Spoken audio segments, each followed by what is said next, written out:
Esto es Noticias entre Políticos. Bueno, regresamos con más de Noticias entre Políticos. Nuestra cuenta de Twitter, @depoliticoscdn37, la mía, @Cat Hernández. Ahí está.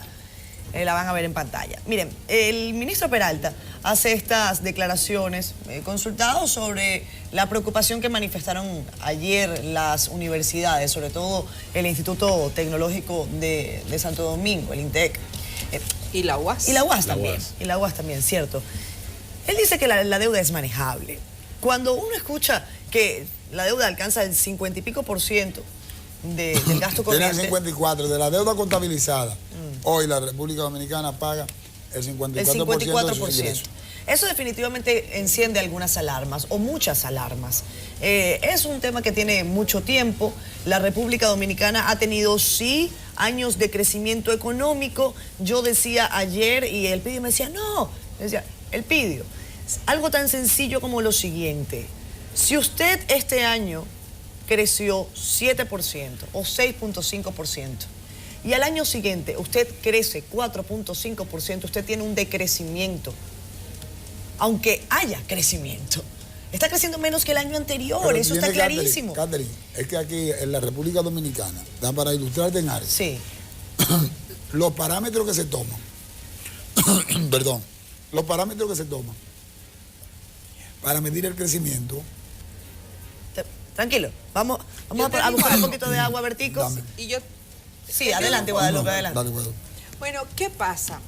Cuando estábamos en el Congreso, en la gestión pasada, nosotros sometimos un proyecto de ley que se sometió incluso de manera conjunta por 4 legisladores, incluyendo al diputado Bertico, que presidía la Comisión de Deuda Pública, sobre responsabilidad y transparencia fiscal. Sí. ¿Y qué planteábamos ahí? ¿Y qué plantea la norma en la región?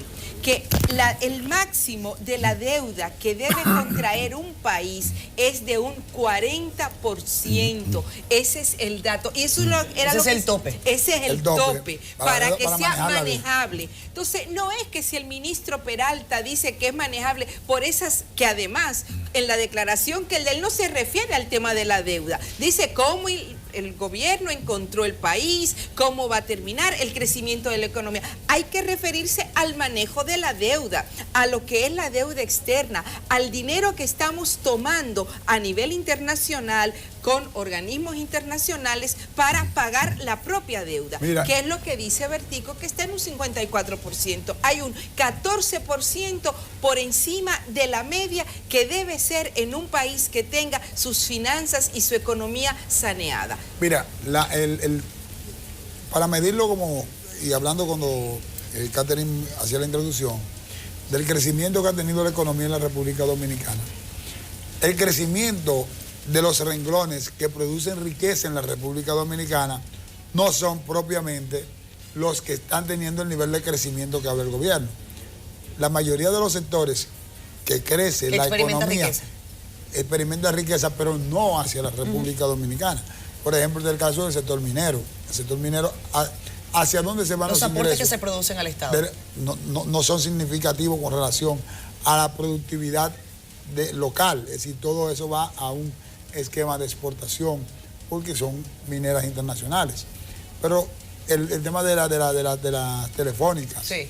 Si cuando tú tomas todos los sectores de la economía dominicana que muestran un pico de crecimiento, son sectores que no dejan riqueza aquí, pero que también tienen grandes niveles de exención, que yo escuchaba a Pacheco cuando decía que la carga fiscal de la República Dominicana había que revisarla porque la presión fiscal es bajita, claro, pero tú tienes que ver las exenciones, dónde están y hacia dónde se van. Claro. Ahora, no es solamente esa parte. La República Dominicana tiene un tema con el pago de los intereses de la deuda. Es decir, República Dominicana, lo manejable en una economía es el 13-14% como mucho de los que tú ingresas, tienes como ingreso pagar como parte de ese interés. De los intereses. La República Dominicana hoy anda por el 22% de los que ingresa solamente para el pago de los intereses. Es decir, Guadalupe, cuando plantea y habla referencia a la ley, ciertamente nosotros hemos estado desde la Comisión de Administración de Deuda Pública, hemos hablado en innumerables ocasiones con los diferentes diputados, diferentes bancadas, le hemos enviado el proyecto de ley a diferentes instituciones del Estado y no hemos recibido respuesta más que del Banco Central, que de manera responsable ellos hicieron una serie de planteamientos, pero... ¿Qué plantea el Banco Central? El Banco Central dice que está de acuerdo con la ley, como nosotros estamos planteando, y están de acuerdo, solo que hay algunas restricciones que explica, que coloca la ley, que debe de ser de opinión directamente del Poder Ejecutivo, porque es quien va a tener que ajustarse y va a tener que hacer los arreglos del lugar para poder aplicar la ley. Ahora, en el Poder Ejecutivo, el ministerio que tiene que ver con esa ley es el Ministerio de Hacienda. El Ministerio de Hacienda nunca ha querido darnos opinión, porque nosotros hemos enviado el proyecto, hemos conversado con diferentes ministros, conversamos en su momento con el ministro de la Presidencia, que hoy es administrador del Banco de Reserva, sí, el señor Simón Lizardo, y hemos hablado con el actual ministro, y él ha dicho que sí, que él ve la ley. Isidoro Santana, que ve la ley con buenos ojos. Isidoro Santana, que es el ministro de Planificación, Economía y Desarrollo, en un momento determinado en el Congreso se le hizo una exposición de la ley y él dijo, envíenmela, que yo voy a mandar la opinión. Todavía estamos esperando la opinión de él. ¿Hace cuánto fue eso? De eso hacen ya, de lo de Isidoro, eso fue hace un año sí, y algo. Eso fue al principio que él llegó. Okay. Lo de Simón Lizardo hace ya muchísimo tiempo. Nosotros sometimos la ley en el 2013. A Jorge. Jorge, ¿se puede confiar en la palabra del ministro administrativo de la Presidencia? No, totalmente. Él tiene las informaciones, pero como te dije, aquí hay que avanzar a un pacto fiscal.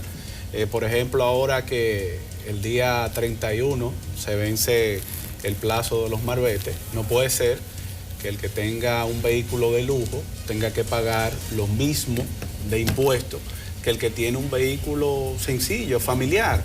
Entonces yo creo que aquí hay que comenzar a sincerizar, ver hacia dónde va cada peso de la República Dominicana. El Estado está comprometido, debe de comprometerse. Son cosas diferentes, Pacheco. En cuanto a lo que tú planteas, de ver hacia dónde va, es decir, el gobierno, el tema impositivo en la República Dominicana, hay que analizarlo en un contexto general. Claro, pero tú mientras menos carga y mayores ingresos, mejor. Pero no me mejor se paga la deuda y más dinero tiene el Estado y menos prestado tiene que tomar. Pero tú no puedes ver las cosas en función del ingreso. Tienes que ver las cosas en función de la racionalidad del gasto y la eficientización del mismo. Porque si tú eficientizas el gasto, si lo racionalizas, se convierte en un ingreso, lo cual tú puedes distribuir de manera mucho más equilibrada y mucho más equitativa. Totalmente. Tú no puedes pedirle al empresariado ni a una clase media, que es la que carga con la economía de la República Dominicana, que tenga que pagar más impuestos, donde tú tienes un gobierno que gasta sin control. Entonces, hasta que no haya un ajuste fiscal desde el punto de vista del gasto, tú no puedes exigirle a una sociedad que tenga que pagar más impuestos. Pero yo no sé qué clase media o qué pobre tiene vehículo de lujo en nuestro país. Vamos a sincerizar. Es que eso es lo de menos. Yo estoy de acuerdo, porque lo que tú me planteas, yo no estoy en desacuerdo, yo estoy de acuerdo. Ahora, tú no puedes plantear la posibilidad de una reforma estructural en los ingresos del Estado vía una reforma fiscal que va a cargar una clase media que de por sí ya está demasiado cargada. Pero que no lo visualice como clase media, todos. Pero espérate, óyeme, es que la carga pesada en la República Dominicana, de acuerdo al sistema impositivo que tenemos, lo tiene la clase media. Es decir, de cada ingreso, de cada 100 pesos que yo como ciudadano de clase media consigo, pues de cada 100 pesos, yo tengo que pagar de impuestos de manera directa e indirecta 63, de acuerdo al análisis que se han hecho. Entonces tú no puedes pedirme a mí que siga incrementando eso, yo sudando, no recibiendo ningún tipo de beneficio. Entonces, ahora, hay que eficientizar el gasto totalmente. Cuando tú hagas eso, hablamos de una reestructuración del esquema impositivo en la República Dominicana. ¿En qué se puede eficientizar el gasto del Estado en este momento, Jorge? Viéndolo desde la perspectiva de Bertico, que considera que es un Estado que malgasta, que dilapida recursos. Mira, yo creo que algo que sucedía mucho era que se le pedía a los proveedores del Estado, por ejemplo, hojas de papel, y no se tenía el dinero O sea, y prácticamente la gente cuando le vende al Estado suele venderlo más caro porque nunca se sabe cuándo te pagaban. Entonces ahora las instituciones públicas están obligadas a solamente comprar con el dinero que poseen para evitar el sobrecosto. Entonces yo creo que eso es un avance positivo para la República Dominicana. El tema de la cuenta única, el tema de la dirección de compra y contrataciones, que todos los procesos estén transparentes y que se eviten la palanca y todo eso, yo creo que eso es saludable para evitar que sucedan este tipo de cosas. Y esas nóminas de esas instituciones así infladísimas, con aquel montón de gente que el popular le llama como botella, ¿no? La nómina no tan solo del gobierno, sino también la de los ayuntamientos, de todo. Sí. Nosotros tenemos que... Eso lo pagamos todo al nosotros final, ¿no? Nosotros tenemos que parar lo que es un Estado gigantesco, porque eso totalmente atrasa a la República Dominicana. Miren, quiero tocar el segundo tema brevemente, Guadalupe. No sé si quieres que vayamos a conversar y hablamos del segundo tema. Yo sabía que iba a decir eso. Vámonos a pausa, ya venimos.